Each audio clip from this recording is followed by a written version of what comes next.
Jumpa lagi dengan saya, Sirojul Munir, di mata kuliah pemrograman web STT Terbagi University Program Studi Sistem Informasi dan Teknik Informatika.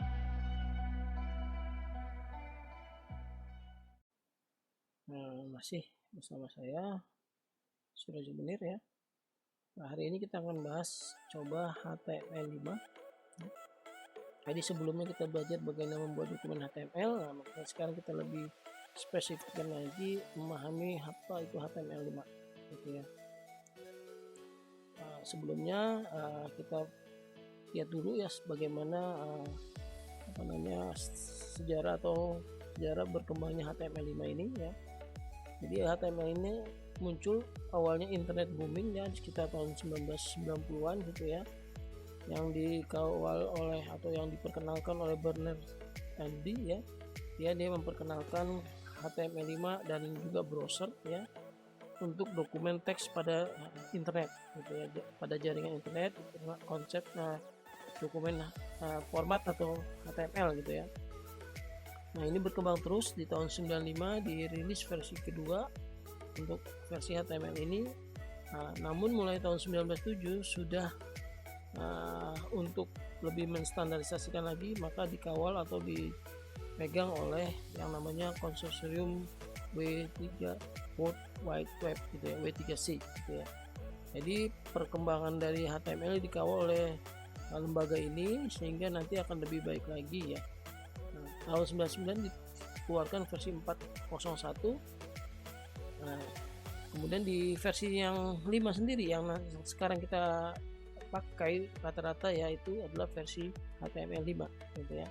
HTML5 ini juga sudah timelinenya dirilis mulai dari tahun 2014 ya. Pengembangannya mulai dari tahun 2007 sampai 2012, baru 2014 direkomendasikan untuk dipakai oleh pengembang web gitu ya. Nah, sampai sekarang versinya adalah versi HTML5.2 yang dirilis 2017. Untuk versi berikutnya 5.3 masih belum dirilis kapan untuk rekomendasi untuk digunakan. Nah, fiturnya sendiri apa sih di situ ya? Di antaranya fitur yang sangat mempermudah ya dan lebih ringkas lagi, lebih sederhana lagi adalah fitur pendefinian dokumen atau doc type dan meta text declaration ya. Ini kalau yang awal-awal sangat panjang pendeklarasiannya, maka dengan HTML5 cukup sederhana ya. Di bagian pertama ada seperti ini ya. Kemudian ada lagi meta text set, yaitu HTML menjadi lebih sederhana di sini dalam hal penulisannya ya. Awalnya sangat panjang, cukup seperti ini aja. Nah, ini gunanya buat apa sih? Di antaranya adalah ketika dokumen atau file web Anda atau web kita ini di searching oleh Google ya, di scanning oleh Google, maka Google akan lebih mudah mengidentifikasi dokumennya apa gitu ya. Contohnya seperti itu. Nah, ini cara penulisannya sederhana, ini doc tab di atas selalu di baris pertama, kemudian ada HTML buka, HTML tutup. Ya, nanti ada char setnya seperti ini. Ya, berarti standar ini udah mengikuti standar HTML5 ya. Jadi cukup sederhana ya codingannya, dan sudah disupport oleh beberapa editor program ya seperti Visual Code dan editor yang lainnya. Nah, ini berikutnya adalah untuk mendeklarasikan CSS dan JavaScript. Ini juga lebih disederhanakan lagi di HTML5 ini.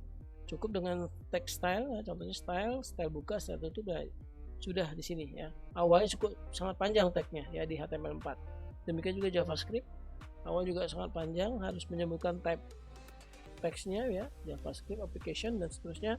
Nah, ini cukup sederhana, sini script, nah sini JavaScript ya. Nanti kita akan bedah lagi di materi berikutnya nanti untuk HTML dan JavaScript tentunya ya.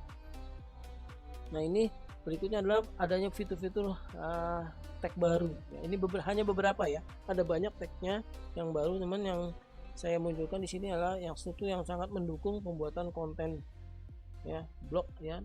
Nah, contohnya di sini ada header, footer, nav section, artikel, aside, matter, progress. Ini mungkin lebih spesifik lagi ya, ada field set buat form biasanya ini Ada strukturnya kira-kira seperti ini. Misalkan ketika akan dibuat suatu halaman landing page, halaman pertama web gitu ya, seperti ini.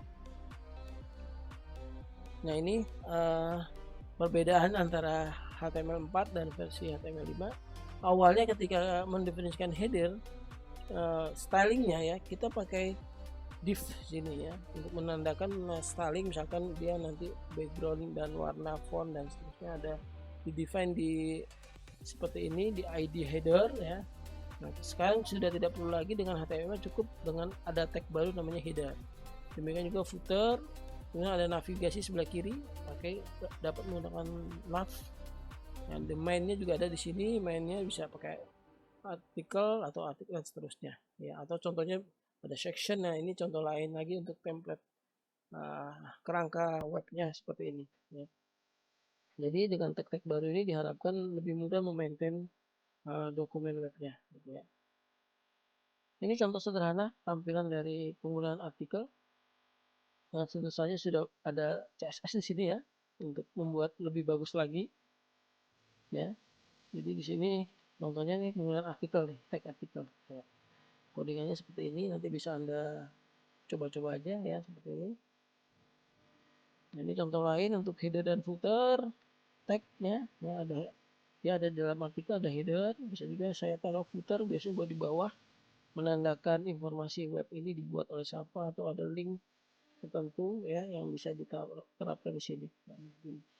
Footer ya, navigasi di sini lah berarti buat link biasanya buat menu-menu gitu ya, yang untuk ke halaman lain atau website lain. Nah ini contoh header dan footer, nanti bisa dicoba. Progress bar ini contoh progress bar. Jadi bagus nih, jadi buat memilih menandakan video di download misalkan sudah berapa persen ya. Nanti dengan JavaScript nilainya nanti bisa diubah nih, nilai value-nya nih, sehingga nanti berjalan apa namanya dengan timer ini berjalan dari proses downloadnya. Ini contoh tag progress ya. Kemudian juga yang sangat bagus atau fenomenal di HTML ini adalah adanya video di sini, tag video.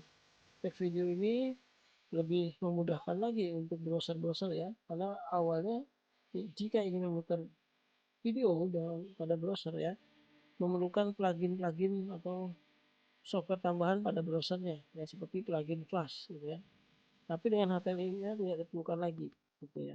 Nah, ini sudah dites bagaimana beberapa dokumen, ada 3 contohnya format dokumen yang banyak ada tuh di internet, MP4 ya.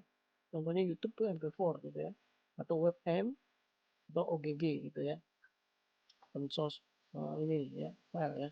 Nah ini Google Chrome sudah mensupport semua, Firefox juga sudah, Opera 3 browser ini yang banyak digunakan sudah mensupport ya.